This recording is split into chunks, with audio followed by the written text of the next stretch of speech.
Tapi kat Kuching tak banyak. Aku tak banyak explore dekat Miri dulu. Sebab kita daripada Bintulu nak pergi ke Miri masa student lah. Reason dia satu je. Zaman tu orang tak boycott lagi lah. Nak pergi McD. Sorry, Bintulu masa tu tak McD Tak ke? ada. Sekarang aku setahu aku memang dah pesat gila membangun Bintulu. Yelah, bandar minyak kot. Pesat gila. Pesat gila sejak ada McD apa bagai semua. Dulu kita nak dapat benda tu, kita pergi dekat Miri lah. Nak pergi Starbucks apa.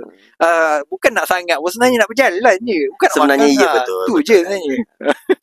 Aku ada satu habit dulu tau. Masa aku ada satu habit sampai sekarang ni kot. Aku ni kan. Contoh. Aku nak pergi macam je. Aku fikir je. Okay, contoh aku nak pergi Melaka lah. Daripada sini. Daripada sini aku nak pergi Melaka. Okay, tapi rumah aku kat Johor. Okay, tapi rumah aku kat Johor. Aku takkan singgah Melaka dulu.